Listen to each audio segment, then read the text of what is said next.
Subscribe कीजिए BS audio studio Balpur को और बेल आइकन को दबाना ना भूलें।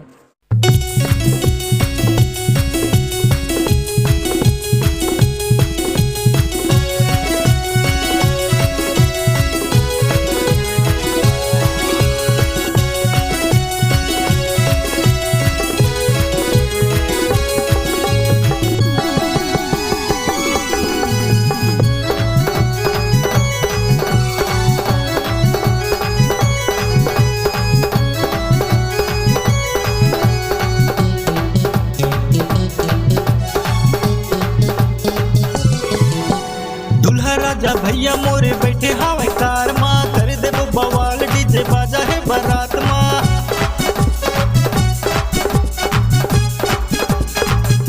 दुल्हा राजा भैया मोरे बैठे हावे कार माँ कर देबो बवाल डीजे बाजा है बारात मत नाच ले गोरी रे इस समधिन नाच झमा झम रे ए गोरी नाच झमा झम इस समधिन नाच झमा झम रे ए गोरी नाच झमा झम। दुल्हा राजा भैया मोरे बैठे हावे कार माँ कर देबो बवाल डीजे बाजा है बारात मत नाच ले गोरी रे इस समधिन नाच झमा झम रे ए गोरी नाच झमा झम इस समधिन नाच झमा झम रे ए गोरी नाच झमा झम।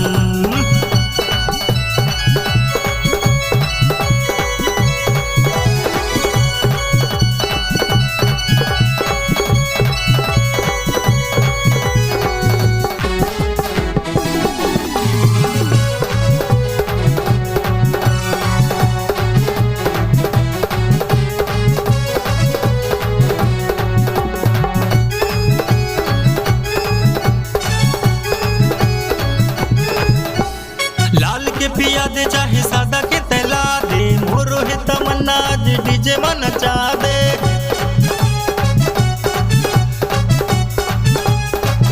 गाँव गली खोले यार परला घुमा दे एक बोतल नहीं एगो चेपटी पिया दे रे इस समधिन नाच झमा झम रे ए गोरी नाच झमा झम इस समधिन नाच झमा झम रे ए गोरी नाच झमा झम।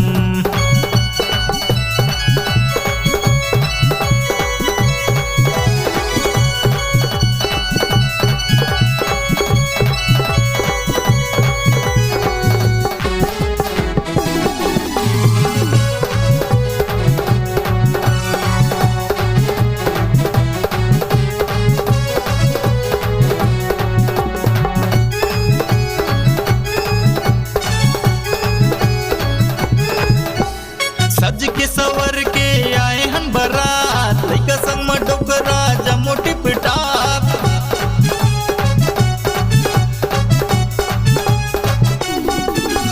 धुरिया में काबर समझी नाना नाच बालपुर के टूरा मैं बिया सजा दो रे इस समधिन नाच झमा झम रे ए गोरी नाच झमा झम इस समधिन नाच झमा झम रे ए गोरी नाच झमा झम।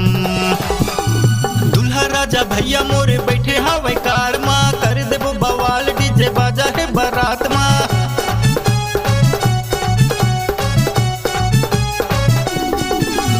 दुल्हा राजा भैया मोरे बैठे हावे कार माँ कर देबो बवाल डीजे बाजा है बारात मत नाच ले गोरी रे इस समधिन नाच झमा झम रे ए गोरी नाच झमा झम इस समधिन नाच झमा झम रे ए गोरी नाच झमा झम इस समधिन नाच झमा झम रे ए गोरी नाच झमा झम इस समधिन नाच झमा झम रे ए गोरी नाच झमा झम। यदि आप अपने आवाज़ को एक नई पहचान एक नई आयाम देना चाहते हैं तो चले आइए multi track digital recording studio Balpur. Mobile number है 9399995431।